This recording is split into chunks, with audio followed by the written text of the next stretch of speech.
बिस्मिल्लाहिर्रहमानिर्रहीम। Congratulation to our clients. हमारे 3 बंदे जिन्होंने अभी रिसेंटली क्लिक्स पास की थी, तो हम चाह रहे थे कि वो अपना सक्सेस स्टोरीज लोगों के साथ शेयर करें ताकि लोगों को, बाकी लोगों को भी मोटिवेशन मिल जाए कि हाँ, ये क्लिक्स, कुछ लोग ज्यादा मुझसे यही क्वेश्चन करते हैं, क्लिक्स बहुत ज्यादा मुश्किल तो नहीं है, हम कर पाएंगे नहीं कर पाएंगे। तो इसी वजह से ना हम सक्सेस स्टोरी इसलिए शेयर करते हैं ताकि बाकी लोग अपना एक्सपीरियंस शेयर कर ले कि उन्होंने किस तरह जो है ना इन क्लिक्स को पास कर दिया। ठीक है, तो सबसे पहले we are proud to celebrate the incredible achievement two of our clients who have successfully transition from RN to USRN. पहले आरएन थे पाकिस्तान में, अभी अल्हम्दुलिल्लाह उन्होंने इंक्लिक्स पास किए तो अभी यूनाइटेड स्टेट रजिस्टर्ड नर्स बन गए। Your dedication, hard work and commitment to excellence have paid off and you are now a part of the steam health care work force in the United State. ठीक है, आप global कनेक्टनेस and consultancy, ये वैसे मेरे consultancy का नाम है website का। We are honoured to have been part of our journey because of your resilience and determination and look forward to support many more inspiring nurses in reaching their goals इंशाल्लाह सब। ठीक है, सबसे पहले मरियम आपसे स्टार्ट कर लेते हैं। ठीक है, can you briefly introduce yourself, your education background, current rules, अभी कहाँ पे जॉब करती है? जी सर, अस्सलाम वालेकुम टू एवरीवन। वालेकुम सलाम। तो जैसे इंट्रोड्यूस तो किसी हद तक करवा दिया सर ने, मैं स्टार्ट से अपना थोड़ा सा बता देती हूँ कि जी जी। मेरा नाम मरियम नूर है और मैं कराची की ही मेरी पैदाइश, और कराची मेरी सारी स्टडी है। एफएससी के बाद मैंने बीएसएन किया था जिना कॉलेज ऑफ नर्सिंग से, जो कि जियाउद्दीन से एफिलिएटेड थी। तो मुझे मेरी जी जी। डिग्री अवॉर्डिंग यूनिवर्सिटी है वो जियाउद्दीन यूनिवर्सिटी है, लेकिन हमारी जितनी भी सारी स्टडी हुई थी वो सब जिना कॉलेज ऑफ नर्सिंग में हुई थी। तो 2022 में मेरा बीएसएन कंप्लीट हुआ। Then 2023 it was my year of internship. Internship complete होते ही फिर मैंने आखन यूनिवर्सिटी हॉस्पिटल ज्वाइन किया। तो 2024 से जो है 2023 से जो है मैं खान यूनिवर्सिटी में भी पीडियाट्रिक ऑन्कोलॉजी नर्स के तौर पर काम कर रही हूँ इस वक्त। अच्छा मरियम, एक सवाल पूछता हूँ यहाँ पे, आपका टोटल एक्सपीरियंस कितने रहा इंटर्नशिप के बाद? तो इंटर्नशिप के बाद मेरा 1.5 ईयर, जो कि हाँ, मेरा आखिरी इससे ये यूनिवर्सिटी में। मालूम हाँ, इससे ये मालूम हो जाता है कि फ्रेश लोग भी इस इंक्लिक्स को कर सकते हैं। लाजमी नहीं है कि एक्सपीरियंस जो है 2 साल 3 साल एक्सपीरियंस ले, इंटर्नशिप के बाद फौरन भी वो एग्जाम दे सकते हैं। लेकिन ये है कि फिर जब आप बाहर की जॉब होती है ना, जब हॉस्पिटल इंटरव्यू होती है, वहां पे आपको पूछते हैं कि आपका कितना एक्सपीरियंस है, तो कम से कम वहां के लिए 1 2 साल एक्सपीरियंस होना चाहिए, जो कि वो पॉसिबली हो भी जाते हैं। जैसे आपको पता है मरियम की इंक्लिक्स के बाद भी 2 साल लग जाते हैं, तो 2 साल में एक्सपीरियंस बन जाती है 2 साल की। तो मेरे यहाँ पे कहने का मकसद ये है कि कोई फ्रेश बंदा हो तो वो भी इंक्लिक्स दे सकते, एक्सपीरियंस की यहाँ पे कोई मैटर नहीं करता। ठीक है, जी क्लियर हो बिल्कुल, गया? जैसे ही। यस बिल्कुल। ठीक है। अच्छा, दूसरी क्वेश्चन हमारी ये है कि where are you currently working, ये आपने बता दिया, and how has NCLEX impact your career, ये थोड़ा सा बता दें, इंक्लिक्स ने आपके करियर पे कितना इम्पैक्ट किया, अभी आप कैसे फील कर रहे हैं, पहले किस तरह थे? यस बिल्कुल, ये तो बहुत बहुत अच्छा क्वेश्चन आपने किया है। अच्छा, अभी मैं वैसे पीडियाट्रिक ऑन्कोलॉजी के नर्स के तौर पे जॉब कर रही हूँ, और यस, एनक्लेक्स करने के बाद ना आपके अंदर एक अलग ही किस्म का कॉन्फिडेंस होता है। इसने बहुत बहुत पॉजिटिवली इसने मुझे इम्पेक्ट किया है ना। जरूरी नहीं कि आप एनक्लेक्स जो आपने जो किया है, मतलब उसका मेन पॉइंट, मेन जो मकसद है वो तो ये है कि आप वहाँ यूनाइटेड स्टेट में जाके आप प्रैक्टिस करें, लेकिन इसका आप जो करंट, फॉर एग्जाम्पल 2 इयर्स अगर आपको लगते हैं पूरे प्रोसेस में ना, उस दौरान आप जहाँ पर भी ड्यूटी कर रहे हैं, आपको बहुत पॉजिटिव कॉन्फिडेंस देता है कि मतलब आपने एक इंटरनेशनल एग्जाम क्लियर किया हुआ है और आपके पास बहुत अच्छी नॉलेज बेस बन जाती है कि आप बिल्कुल पॉजिटिव तरीके से और कॉन्फिडेंस के साथ और जो है बिल्कुल पावर के साथ अपनी नॉलेज को इम्प्लीमेंट करते हैं। और जहाँ आप बैठते हैं ना डॉक्टर्स में या नर्सेस के दरमियान, आपके पास ये कॉन्फिडेंस होता है कि आपके पास नॉलेज है जो आप कुछ कर रहे हो ना। तो ये बहुत बहुत ज्यादा पॉजिटिव तरीके से इसने मुझे इम्पेक्ट किया है। जी ठीक है, जबरदस्त। अच्छा, तो दूसरा क्वेश्चन के पास आते हैं, what inspire you to pursue the English and become a USN, English की तरफ आपका रुझान कैसे बना? हमारे साथ तो भी मेरे ख्याल में आपके बहुत बहुत पहले कांटेक्ट हुआ था, जब आपने, मेरे ख्याल में उस टाइम आप प्रिपरेशन कर रहे थे ना, स्टार्ट में। तो इससे पहले आपको किस इंग्लिश की तरफ, कैसे, कहाँ से मतलब आपको इन्फॉर्मेशन मिली कि इंग्लिश करना चाहिए, या इंग्लिश की तरफ रुझान कैसे बढ़ा आपका? जी, आपके साथ मैंने तकरीबन जब हाफ कोर्सेज स्टार्ट कर लिया था, बीच में मैं कहीं स्टक हो गई थी, देन फिर आप लोग के साथ किया। लेकिन उससे पहले इंस्पायर किया उसमें बहुत सारे फैक्टर्स हैं। नंबर वन तो ये था कि जब मैं नर्सिंग ज्वाइन की तो उस वक्त मैं मतलब बिल्कुल भी मैं एग्री नहीं थी पर्सनली, बिल्कुल भी मैं जो है ना सेटिस्फाइड नहीं थी प्रोफेशन से कि क्यों ज्वाइन कर दिया, क्योंकि हमारा जो है वो इस तरह का स्टिग्मा है सोसाइटी में। लेकिन मेरी हमेशा आदत है कि अगर मैं किसी चीज़ को सिलेक्ट कर लूँ फिर मैं उसको आखिर तक निभाती हूँ। मतलब जब मैंने सेलेक्ट किया तो मैंने कहा कि बस अब जो है ना इस फील्ड में टॉप तक जाना है, और बिल्कुल जो है अच्छे कैरेक्टर के साथ जाना है। मतलब जिस तरह की पाकिस्तान में नर्सेस की बहुत बुरी इमेज बन गई है ना, अब आहिस्ता आहिस्ता मतलब थोड़ी अच्छी हो रही है।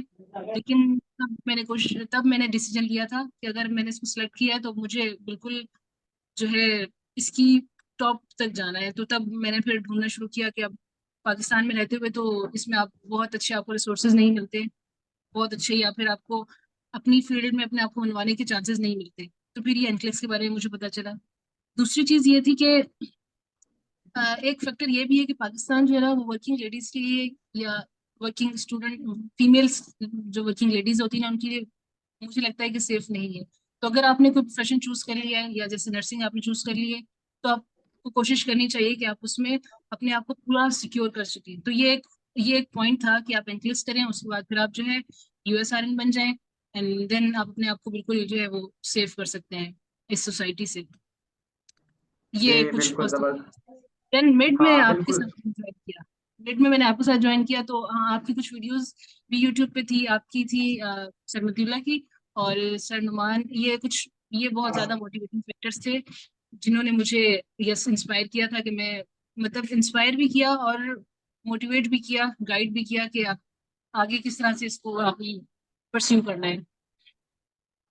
जी। अच्छा मरियम, यहाँ से एक सवाल है। जहां तक मुझे तो पता है आपका ड्यूरेशन का थोड़ा सा आपके साथ थोड़ा सा वो हो गया था, मिसहेप्स हो गया था, जहाँ पे आपने हांगकांग का विजिट वीजा नहीं लगा था, जिसकी वजह से आपका एटीटी एक्सपायर होता है। लेकिन वैसे जनरली में आपका ये क्वेश्चन है कि how long did your preparation take from starting to study until you took the exam, मतलब एंट्रेंस एग्जाम तक। वैसे कम से कम ड्यूरेशन कितना हो सकती है कि बंदा तैयारी कर ले? अक्सर ये क्वेश्चन लोग करते हैं कि कितना ड्यूरेशन में हम तैयारी कर सकते अच्छा, ये जो स्टार्ट से प्रोसेस, अगर मैं बीच में जितना मेरा टाइम वेस्ट हुआ है मैं वो भी इंक्लूड करके बताऊं तो द फर्स्ट डे जब मैंने सीजीएफएस की प्रोफाइल बनाई थी, उस दिन से लेकर 15 अगस्त जब मेरा एग्जाम क्लियर हुआ, इसमें तकरीबन पूरे 9 मंथ्स लगे थे।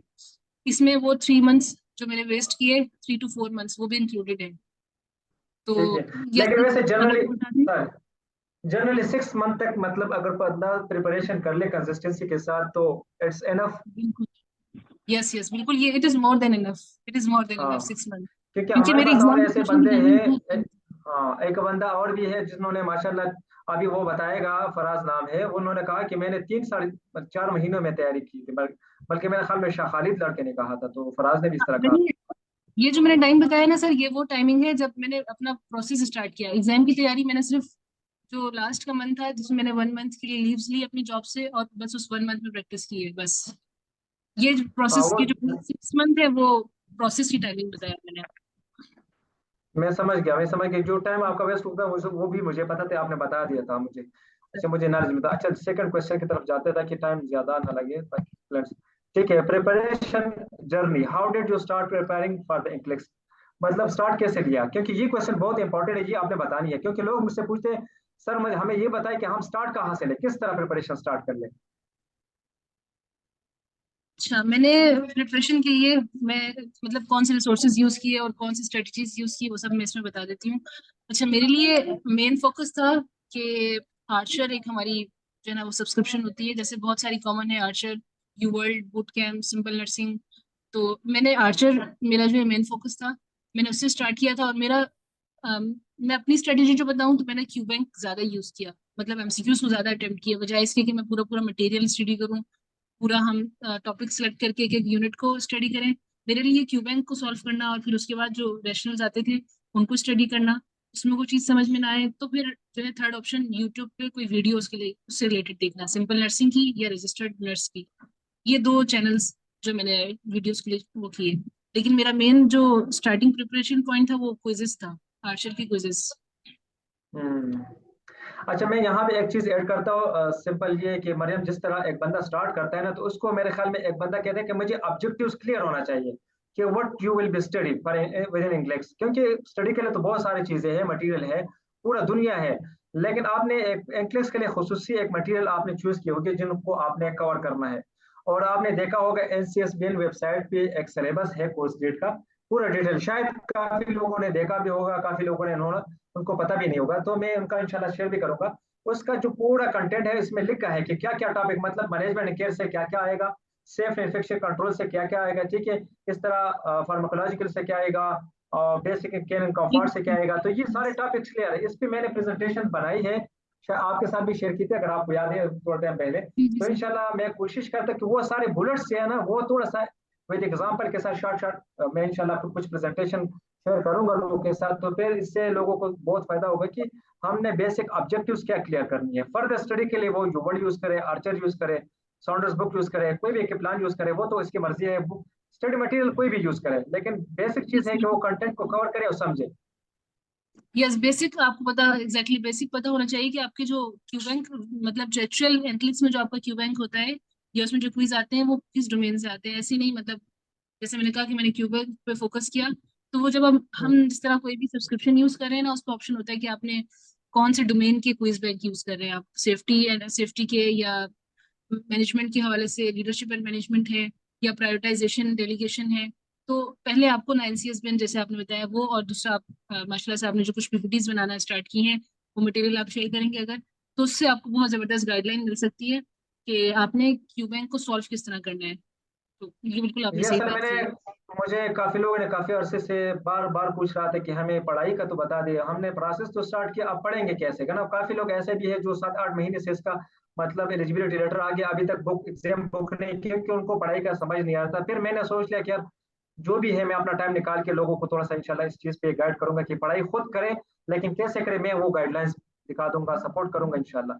तो इसलिए मैंने ये कुछ चीजें काफी अरसे से करो, फिर आपके साथ भी शेयर की, मैंने आपसे सजेशन भी ली कि अगर मैं कहीं पे गलत हो तो आपने भी इंक्लेक्स पास की, बिल्कुल डेफिनेटली आप मुझे करेक्ट कर सकते हैं कहीं भी इंशाल्लाह। हम ये सब मिल के काम करेंगे, मैं ये नहीं कहता कि मुझे सब कुछ आता है, आप करेंगे और करेंगे इंशाल्लाह। जो भी मेरा नॉलेज है मैं शेयर करूंगा, मैं किसी के साथ हमेशा इंशाल्लाह कोई भी नॉलेज हो जरूर शेयर करूंगा। अच्छा ये क्वेश्चन क्लियर हो गया, what resources are study tools that you use, ठीक है, आपने बता दिया कि आपने आर्चर यूज, आपने कौन कौन सी यूज किया था।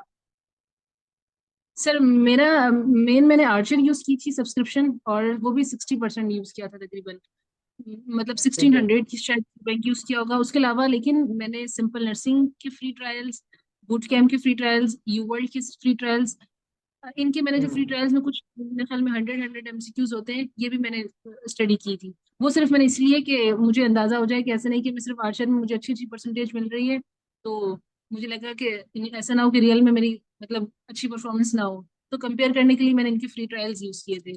तो वैसे मुझे पर्सनली आर्चर और यू वर्ल्ड ये दोनों बहुत बेस्ट लगे, तो मैं यही रिकमेंड करती हूँ लेकिन ज्यादातर। मुझे, हाँ सारी मुझे जहां तक फीडबैक आती है ना वो कहते हैं कि कोई बंदा आर्चर का कंप्लीट कंटेंट करे 100% और समझे तो वो इंक्लिक्स पास कर सकता है, या यूवर्ड करे 100%। जिस तरह यस सर बिल्कुल मलक मजहर, बिल्कुल। आपने सुना होगा मलक मजहर को ना, उन्होंने भी अपने इंटरव्यू में कहा कि मैंने सब यूवर्ड किया था और यूवर्ड से मुझे ऐसा लग रहा था जैसे मैं इंक्लिक्स एग्जाम के दौरान यूवर्ड का प्रैक्टिस कर रहा हूँ, इतना उसको बिल्कुल मतलब ऐसे ही हेल्पफुल होता है लग सर। रहा। तो ये इस यस तरह ठीक बिल्कुल है। ऐसे ही। अच्छा मेरे एक क्वेश्चन और है, what advice would you give to beginners, जिस तरह पहले भी मैंने पूछा, हु डोंट नो वेयर और how to start their English preparation. समझ आई क्वेश्चन। बिल्कुल समझ आए। इसमें कुछ तो आंसर हम ऑलरेडी कर चुके हैं, आंसर दे चुके हैं, जैसे हाँ कि हाउ जी टू हाँ। Start preparation. इसमें ये है कि उनको बेसिक ये चीजें पता हो कि आपके एक्चुअल इंटेलेक्स एग्जाम में आती क्या चीजें, उनके लिए हम्म। क्या चीज फोकस है, जैसे क्या safety, infection control and prevention, और प्रायोरिटाइजेशन एंड डेलीगेशन। मतलब ये कुछ जो है ना इनके फेवरेट टॉपिक्स होते हैं जो इन्होंने एनसीएसबीएन पे शेयर भी किए हैं। और मैं पर्सनली बिल्कुल। एडवाइस दूंगी बिगनर्स के लिए, वो ये कि जब आप बेडसाइड नर्सिंग कर रहे हो ना, उस वक्त आप जितनी भी आपने थ्योरी आपने स्टडी की है उसको इम्प्लीमेंट करने की कोशिश करें। और जब आप क्यूबैंक या आप थ्योरी स्टडी कर रहे हैं तो उस वक्त आप बिल्कुल यही इमेजिन करें कि आप बेड साइड पे पेशेंट को केयर प्रोवाइड कर रहे हैं, पेशेंट आपके सामने है। तो ये आपके लिए रियली बहुत बहुत ईजी हो जाता है, हाँ बजाय से बिल्कुल कि आप पूरा जबरदस्त। रटने लगाए और कॉन्सेप्ट ये का। और ये आंसर आपने, मैं स्पेशली इस चीज को इंटर्नशिप वाले जो भी अगर यहाँ भी हमें सुन रहे हैं, इंटर्नशिप वाले को मैं यही कह रहा हूँ कि आप लोग इंटर्नशिप में जब भी डिपार्टमेंट मुख्तलिफ डिपार्टमेंट आप लोग करते हैं, कोशिश करें अपनी थ्योरी वहां पे यूटिलाइज कर ले, जो भी कोई स्किल सामने आता है कोशिश करें उसको समझने की कोशिश करें। अपने इंटर्नशिप को अगर आपने प्रॉपर यूटिलाइज कर दिया और थ्योरी और प्रैक्टिकल को साथ मिला के, क्योंकि वहां पे ज्यादा एक्सपोजर मिल जाती है ना, क्योंकि एक जगह पे आईसीयू में आप पीडियाट्रिक्स में काम कर रहे हैं तो आप एक ही जगह पे काम कर रहे हैं, लेकिन जो इंटर्नशिप वाले होते हैं ना वो 2-2 महीने या 1-1 महीने उसके रोटेशन होती है, उनको बहुत अच्छा मौका मिलता है कि वो हर जगह का क्लिनिकल एक्सपीरियंस जो है ना गेन करता है। अगर वो अपना टाइम को प्रॉपर तरीके से यूटिलाइज कर ले तो वो बहुत कुछ सीख सकता है इंक्लिक्स के हवाले से। बिल्कुल सर, ऐसा ही है। और शायद ये एक पॉजिटिव पॉइंट मेरे लिए था एंट्रेंस क्लियर करने में कि मेरी अभी फ्रेश इंटर्नशिप हुई थी, सो इस वजह से। हम्म, बिल्कुल एग्जैक्टली जी। सही है, आगे चलते हैं। एग्जाम डे की एक्सपीरियंस बता रहे हैं, what was your strategy to handle anxiety before and during exam, क्योंकि ये बहुत कॉमन क्वेश्चन है, क्योंकि जब एग्जाम के टाइम आपको कितना प्रेशर होता है, क्या होगा, फेल होगा, पास होगा, टाइम हर चीज के मतलब जहन में पता नहीं क्या क्या ख्याल आते हैं। तो उस दिन के क्या आपने मतलब कॉन्फिडेंट थी, क्योंकि लोगों को ये ख्याल आता है ना कि मेरी तैयारी सही नहीं है, मैं तो पास नहीं कर पाऊंगा, एग्जाम से बिफोर यही मतलब ख्याल आते हैं। बिल्कुल सर, ये ऐसा ही है। इसमें तो सबसे पहले इंसान को ना अपनी पर्सनैलिटी का पता हो, उस अपने साइन सिम्टम्स को बताओ कि मुझे एंजाइटी में क्या क्या फील होता है, उसको हैंडल कैसे करना है। ये चीजें आप पहले से ही हम्म, हैंडल करना शुरू करें, बजाय इसके कि एग्जाम डे पे आपके ऊपर फुल एंजाइटी का अटैक हो। तो वैसे मैं अपने बारे में बताऊं तो मुझे थोड़ी बहुत एंजाइटी थी। एक तो हमारे कंट्री में ये टेस्ट सेंटर नहीं है, आपको ट्रेवल की थोड़ी सी एंजाइटी होती है, फिर वहां जाके अकेले हम्म, रहने की और एग्जाम देने की, तीन चार एंजाइटीज जो ना आपके साथ एक वक्त में होती है। तो इसके लिए आसान तरीका मेरे पास ये था कि मेरे पास जो जब मैं स्टडी करती थी ना, तो मेन पॉइंट्स के मैं अपने पास ही नोट्स बनाती थी अपनी नोटबुक में। मैंने एग्जाम से पहले कुछ टिप्स हैं कि एग्जाम वाले दिन जो एक दिन पहले ना आप कोई क्यू बैंक कुछ भी नहीं यूज करें, ना कोई पूरा कोई बड़ा मटेरियल आप यूज करें। जो आपने अपने पास नोट्स बनाए, आप उनको बस एक दफा गो थ्रू करें बस। और दूसरी चीज कि आप ना एक लॉ ऑफ अट्रैक्शन यूज करें कि आपने एग्जाम क्लियर करना है तो बस करना है, कोई सेकंड ऑप्शन नहीं है। मतलब एग्जाम एनटीएक्स कोई बहुत बड़ी रॉकेट साइंस नहीं है, वही है जो आपने 5 साल बीएसएन में पढ़ा है और आपने उसको इम्प्लीमेंट करना है। मतलब it is one and done game. तो आपने एंजाइटी को अपने आप को एंजाइटी को आप हैंडल कर लेंगे ना, तो जितना आपने जब आप क्वेश्चन को पढ़ेंगे ना, आपके सामने खुद ही सिनेरियो होगा, खुद ही आपको आंसर आ जाएगा अगर आपने सही तरीके से प्रैक्टिस की हुई है। लेकिन अगर आप फुल एंजाइटी के अटैक में हैं, तो आपने जो 5-6 महीने भी आपने प्रैक्टिस किए, आपने स्टडी किया, आपको कुछ याद नहीं आता। तो एग्जाम से पहले सिर्फ जो आपने स्टडी थ्रू आउट द अपनी प्रिपरेशन पीरियड में आपने किए, सिर्फ वो पॉइंट्स को गो थ्रू करें और रिलैक्स रखें अपने माइंड को। तो बहुत आसानी से आप एंजाइटी को हैंडल कर सकते हैं। बिल्कुल बिल्कुल, ये बहुत इंपॉर्टेंट चीज है। अगर आप स्ट्रेस लेंगे ना तो आसान चीज भी खराब हो जाती है स्ट्रेस की वजह से। तो हमेशा स्ट्रेस को जो है ना मैनेज करना चाहिए इससे पहले, और खुद पे इतने हावी नहीं करके ये पढ़ो वो पढ़ो, कुछ भी ना पढ़ो। मैं तो कहता हूँ वहां पे जाके कुछ भी ना पढ़ो, बस रिलैक्स रहो, जो आपने पढ़ लिया वही पढ़ लिया। और बंदे को ऐसा फील हो रहा है कि मुझसे मुझे तो कुछ भी नहीं आता, लेकिन जब एग्जाम के दिन बैठ जाता है और चीजें सामने आ जाती है तो उसकी मेमोरी रिकॉर्ड हो जाती है, ये ऑटोमेटिकली याद आ जाते हैं। जो आपने पढ़ा होता है ना वो माइंड रिकवर हो जाती है कि हाँ मैंने वहां पढ़ा था, वहां पे ये था, खुद ब खुद याद आ जाते हैं। लेकिन ये हम ये फील करते हैं कि हमें सारा कुछ सामने हो तो हमें याद है, नहीं हो सामने तो हम कहते हैं हमें याद नहीं है। बिल्कुल। दूसरी चीज ये होती है कि हम एंड टाइम पे ना बहुत सारे लोगों से मशवरा लेना शुरू करते हैं। या तो सिर्फ आप एक ट्रस्टवर्थी पर्सन के साथ शेयर करें, या आप हम्म, बिल्कुल बहुत मतलब इसको अपने ऊपर सीरियस ले लें। मैंने आखिरी के दिनों में कुछ लोगों से मशवरे लिए थे जिन्होंने क्लियर किया था। मेरे एक दो स्टूडेंट्स भी यूएस में हैं जो मतलब मुझसे जूनियर थे, लेकिन उन्होंने एग्जाम क्लियर किया हुआ था अपना। तो उन्होंने मुझे कहा कि आप जो है मार्क क्लिनिक के लेक्चर्स ऑडियो सुने लास्ट डे पर, और आप ये वाला जो टॉपिक है ये जरूर पढ़ें। तो शुरू के 2-3 घंटे जो एग्जाम से पहले फर्स्ट डे के थे ना, जिस दिन एग्जाम देना था, वो सारी रात तो मैंने पहले 2-3 घंटे में तो बहुत पढ़ा, सारे लेक्चर्स भी सुनना शुरू किया और ये सब। फिर उसके बाद मैंने सब छोड़ दिया, कुछ भी नहीं किया, बस रिलैक्स होकर आप अपनी नींद पूरी करें, अच्छे से अपने आप को हाइड्रेट करें और रिलैक्स होकर टेस्ट सेंटर जाएं। तो मेरी तो ये स्ट्रेटेजी थी। एग्जैक्टली एग्जैक्टली, बिल्कुल। अच्छा, दूसरा question, when did your computer turn off and how did you feel at that moment? अच्छा, मेरा कंप्यूटर जो है 85 क्वेश्चंस पे शट ऑफ हुआ था। तो गुड साइन। जब 85 पे क्लोज होते हैं ना, उस वक्त आपको फील हो जाता है कि यस आपकी, जब आप क्विज कर रहे होते हैं ना, तब आपको फील होता है कि आपकी कैसी जा रही है परफॉर्मेंस। अगर आपने हाँ, प्रिपरेशन अगर आपने प्रिपरेशन क्विज के थ्रू की है ना, मतलब बुक्स रीड करके नहीं की, क्विज के थ्रू की है, तो आपको टेस्ट देते वक्त फील हो जाता है कि आप किस तरफ जा रहे हैं, आपका ग्राफ ऊपर जा लेकिन रहा है या नीचे। हाँ जी। मरियम, यहाँ पे बंदे को खुद भी पता चल जाता है। लेट सपोज अगर आप 85 पे क्लोज हो गए और आपको लगता है कि आपने ज्यादा टफ क्वेश्चंस की है, ज्यादा इंडियन क्वेश्चन की है, या ज्यादा सादा क्वेश्चन की है, और आपको लग रहा था, तो फिर समझो कि पास है। अगर आपने सादा क्वेश्चन यस। कोई नहीं की, इंडियन बहुत कम की है, और आसान आसान क्वेश्चन आ रहे थे, लेकिन आपको पता नहीं चल रहा था कि ये मैंने ठीक किया गलत किया और 85 पे क्लोज हो गया, ये साइन है कि फेल होगा। लेकिन ये लाजमी नहीं है कि 85 पे ही क्लोज होगा। कुछ लोग एक क्वेश्चन करते हैं 85 पे नहीं, ये भी हो सकता है कि आप एंड तक भी जाए, और एंड तक भी जाए तो ये भी हो सकता है कि पास फेल। दोनों में अगर आप बिलो द लाइन आ गए तो फेल है, अगर आप अबव द लाइन आ गए लास्ट में तो आप पास है।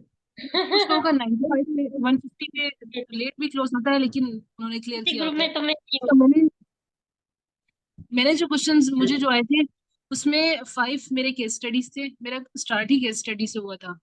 5 केस स्टडीज थे जी जी। और 5 से 6 में हाँ। 6 डाटास थे। और उसके अलावा जितने स्टैंड अलोन थे ना, वो ज्यादातर प्रायोरिटाइजेशन और डेलीगेशन के थे। हम्म। तो इसलिए मुझे उस वक्त फील हो रहा था, जब बार बार केस स्टडीज और साटास आते हैं ना, आपको खुद फील हो जाता है कि आप मतलब पॉजिटिव ट्रैक पे जा रहे हैं। मेरा और असल में, मैं आपको बताऊं मरियम, सारी मैं आपको इंटरप्ट करूं, मैंने खुद कैसे, क्योंकि मुझे तकरीबन 45-60 क्वेश्चन आए थे, और मैंने जब 45-60 क्वेश्चन किया तो मुझे यहाँ पता चला कि 45-60 क्वेश्चन कोई मामूली बात नहीं है। तो बस मैंने कहा कि बस मैं इंशाल्लाह पास हूँ। वो मुझे थोड़ा सा, मैं काउंट भी कर रहा था साथ में, वहां पे जो पेपर पिन होता है ना, वो सब वो यस दोबारा सर, यस। साफ हो जाते हैं, इसमें मैं वैसे इंडिकेशन लगा रहा था कि मुझे कितना 60 आता है, वहां से मैंने जज किया था।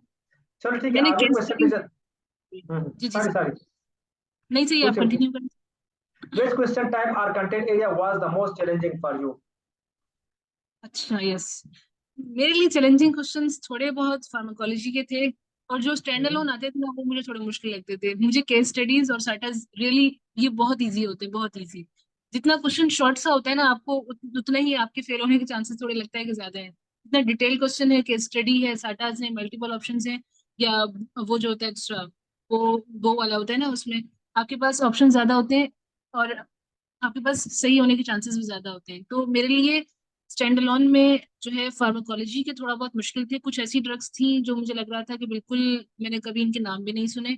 लेकिन इसमें परेशान होने वाली कोई बात नहीं होती कि कुछ ना कुछ तो ऐसे कुछ क्वेश्चन ऐसे आते हैं कि आपको नहीं आ रहे तो ठीक है, आप जो है बस थोड़ा बहुत अंदाजा लगा के आप टिक कर दें। मरियम, मरियम यहाँ पे मैं एक चीज ऐड करता हूँ, ये फार्माकोलॉजी फिर आपने बात की, मैंने जितना लोगों से भी सुना है और जहाँ मेरा अपना एक्सपीरियंस है, इस सबको मिला के मैं एक कंक्लूड करूंगा कि सबसे ज्यादा जो है ना टीचिंग पे आता है, कि पेशेंट को टीचिंग क्या देनी है, ये सबसे ज्यादा जो है ना वो आता है। वैसे आपका पता नहीं क्या एक्सपीरियंस है, लेकिन यस, मुझे जहां तक लोग, मैं बताती पेशेंट हूँ टीचिंग टीचिंग पे वाले ज्यादा जो आता है है। ना। फार्माकोलॉजी में जो मेडिसिन आप देते हैं, बाद में पेशेंट को क्या टीचिंग देनी है, या इस तरह इंटरवेंशन क्या करनी है, पेशेंट की किस चीज को देखना है, तो ये क्योंकि पेशेंट सेफ्टी पे वो ज्यादा फोकस करते हैं, how to save your patient. बिल्कुल एग्जैक्टली। अच्छा, मेरे लिए जो फार्माकोलॉजी से टीचिंग से रिलेटेड थे ना, वो इजी होते हैं। मैं ये हाँ। बल्कि यहाँ पे ऐड भी करना चाहूंगी कि जब आप फार्मा का यूनिट स्टडी कर रहे होंगे ना, तो उसमें आप साइड इफेक्ट्स, बस मेजर साइड इफेक्ट्स आप याद करें, और उस डिजीज, वो मेडिसिन जब आप देते हैं उससे रिलेटेड टीचिंग्स क्या देनी है पेशेंट को, ये याद करें। मुझे हाँ। डिफिकल्ट वो लगे थे जिसमें कुछ एक दो क्वेश्चन ऐसे थे जिसमें डायरेक्ट ये क्वेश्चन था कि ये जो है ड्रग है, ये कौन सी डिजीज के लिए दी जाती है। तो कुछ कुछ ऐसी थी जो मुझे नहीं समझ में आ रही थी। वरना टीचिंग से रिलेटेड जो कॉमन ड्रग्स हैं वो इजी होती हैं। हाँ बिल्कुल एग्जैक्टली, टीचिंग सबसे ज्यादा, मेरे पास एक बुक पे है, नोटबुक में इंशाल्लाह शेयर भी करूंगा, वो बाहर से आई थी, एवान वाले ने भेजा था किसी दोस्त को, तो मैंने उससे कॉपी करवाई थी। तो वो इसमें टीचिंग भी बहुत ज्यादा बेहतरीन तरीके से बताई है, वो इंशाल्लाह फार्माकोलॉजी के लिए कोई बंदा पढ़े, गो थ्रू कर ले, इंशाल्लाह बहुत फायदा हो जाएगा। इंशाल्लाह आगे सर। चलें। जी सर। अच्छा, study tips and advice, what study techniques help you the most? Okay. Yes. इसमें इसमें भी मैं यही कहूंगी कि आपको अपनी पर्सनैलिटी को जानना होगा कि आप किस तरह के लर्नर हैं। मेरे लिए जो है अलग बैठ के पढ़ना, बिल्कुल इंडिविजुअल स्टडी करना ज्यादा इफेक्टिव होता था। और दूसरा, आपको ये जानना होता है कि आप वीडियो लर्नर्स हैं या जो है राइटिंग वाले हैं, मतलब आप किस तरह से आपको चीजें याद होती हैं। तो मेरे लिए जो टेक्निक्स ज्यादा जिन्होंने मुझे हेल्प किया वो ये था कि बिल्कुल अलग से बैठ के पढ़ना इंडिविजुअली।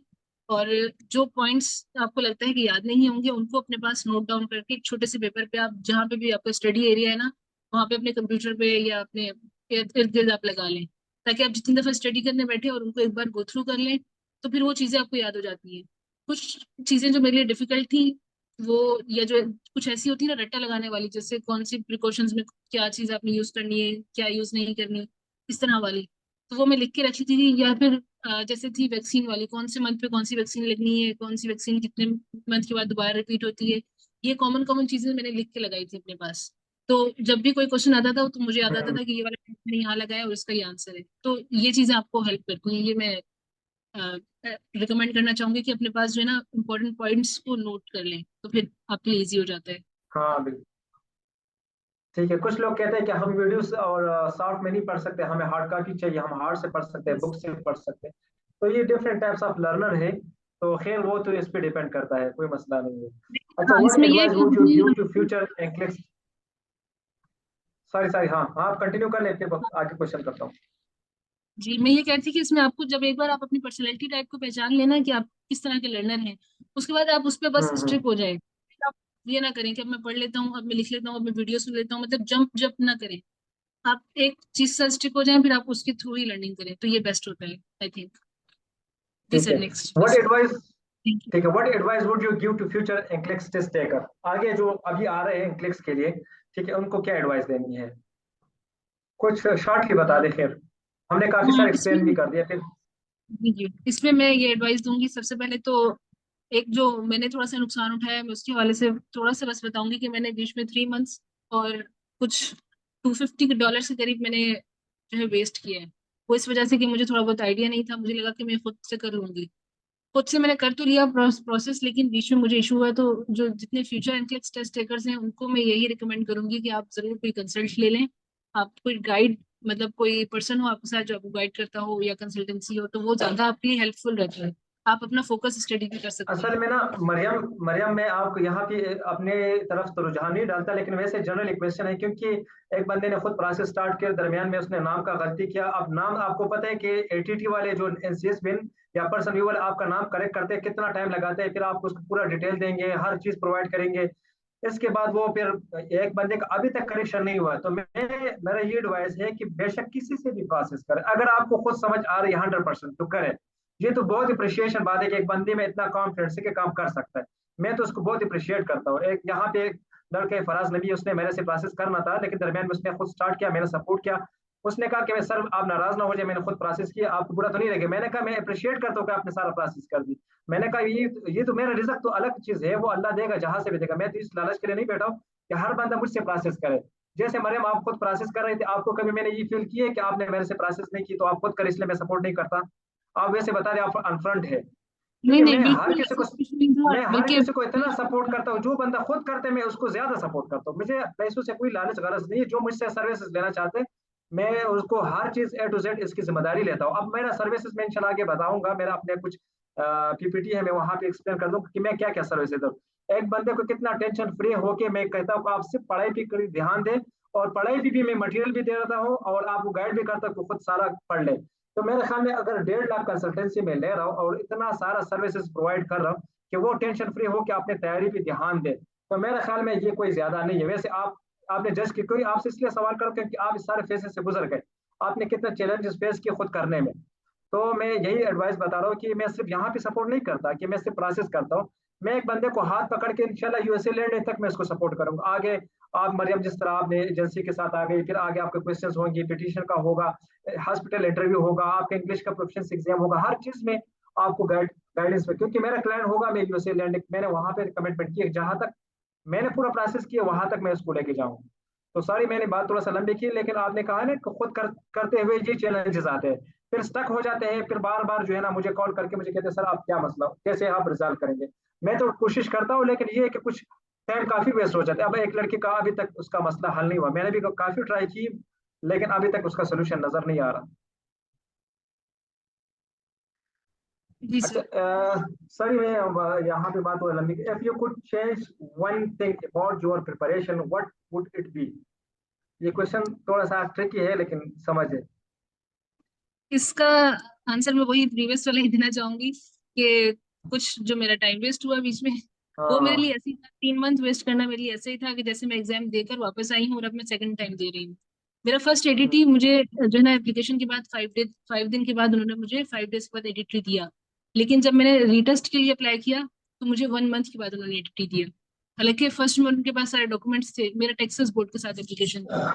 तो मैं ये कहूंगी कि अपना प्रोसेस बिल्कुल कॉन्फिडेंट अगर है आप तो खुद से करें, या आपके पास पैसा भी है और टाइम भी है तो आराम से आप करें। मुझे टेंशन नहीं थी मेरी फैमिली की तरफ से कि मेरे फादर ने मुझे कहा कि आपने जैसे भी करना है, जितना भी वेस्ट करना है, जो करना है आप खुद से करो, बिल्कुल फुल कॉन्फिडेंट उन्होंने मुझे दिया, कॉन्फिडेंस। तो इसलिए मुझे इतना दुख नहीं हुआ। लेकिन अगर कोई और मेरे साथ इस ट्रैक पे चल रहा हो तो मैं उसको यही एडवाइस करूंगी कि अगर बिल्कुल भी आप जहाँ पे भी लगे कि टाइम वेस्ट हो सकता है या आप कॉन्फिडेंट नहीं है या इनफ गाइडेंस नहीं है, तो आप जरूर जो है ना अपने साथ एक गाइड या एक कंसल्टेंट जरूर रखना चाहिए। आपका बहुत सारा टाइम बच जाता है इस चीज से। अच्छा, 2-3 स्लाइड रहते हैं, बस जल्दी खत्म करते हैं क्योंकि काफी टाइम बहुत लंबा हो जाती है।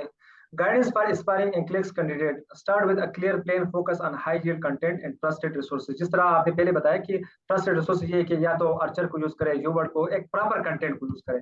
ठीक है, काफी सारे कंटेंट है लेकिन प्रॉपर ट्रस्ट वर्दी जो कंटेंट है मेरे ख्याल में ये किपलान हो गया, यूवर्ड हो गया, अर्चर हो गया, और सबसे ज्यादा जो ट्रेंड चलता है अर्चर और यूवर्ड का चलता है जहां तक मेरे नॉलेज है। सॉन्डर्स भी सही बुक है लेकिन अर्चर और यूवर्ड का बहुत टॉप ट्रेंड चलता है। ठीक है। अच्छा, leverage expert guidance global connectivity consultancy offer to support to save your time and ensure success. जहां तक मैंने पहले की बात एक्सप्लेन की, दोबारा एक्सप्लेन करने की जरूरत नहीं है।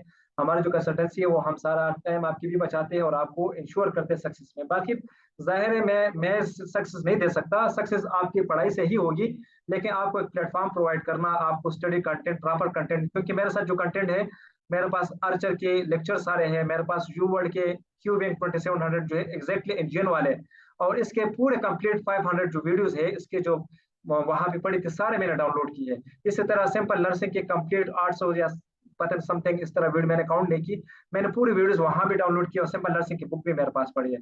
और आपको पता है मरियम की ये सिंपल नर्सिंग की सब्सक्रिप्शन भी तकरीबन $100 की है और 1 to 2 months के लिए है। इस तरह यूवर्ड के $169 के 2 months के लिए है। तो मेरे पास अनलिमिटेड टाइम के लिए, और ये सोर्सेज प्रोवाइड करके बंदा खुद प्रिपरेशन करे, जिस तरह तस्वीर लड़के ने मेरे कंटेंट से तैयारी करके अल्हम्दुलिल्लाह उन्होंने क्लिक्स पास कर दिया था। ठीक है, तो ये नहीं कि मैं, कोई लोग कहते कि यार पता नहीं आपका कंटेंट रिलेवेंट होगा नहीं होगा, तो मैं, मेरे पास अब अपडेटेड जो है, मैं वही कंटेंट मेरे पास डाउनलोडेड फॉर्म में पड़े हैं। लेकिन कोई अगर सब्सक्रिप्शन लेना चाहते हैं तो मैं बिल्कुल रिकमेंड करता हूँ सब्सक्रिप्शन ले लें, जिसपे आप मॉक टेस्ट दे सकते हैं, जिसमें आपको अंदाजा हो जाता है कि आप कितना परसेंटेज ले रहे हैं। वो भी वो, लेकिन मैं ये कहता हूँ कि पहले अगर वो नहीं ले सकते, पहले ये कंटेंट यूज करें, बाद में 1 महीने का सब्सक्रिप्शन लें और मॉक टेस्ट वगैरह इसमें दे दें। क्या ख्याल है मरियम आपका? जी बिल्कुल सर, सही कह रहे हैं आप। शुरू में अच्छी बेस बन जाए तो फिर बाद में इजी होता है। मैंने हाँ, अगर यस, स्टार्ट में अगर आप सब्सक्रिप्शन ले लेंगे स्टार्ट में, तो आपका टाइम भी 1 महीना टाइम होता है, आपको प्रेशर होता है कि 1 महीना में एक्सपायर हो जाएगा, तो फिर शायद 1 महीने में पूरा कंटेंट कवर नहीं होता। वैसे आपको पता है ना, क्योंकि एक एक एमसीक्यूज के रेशनल को पढ़ना समझना ये बहुत टाइम लेते हैं वैसे।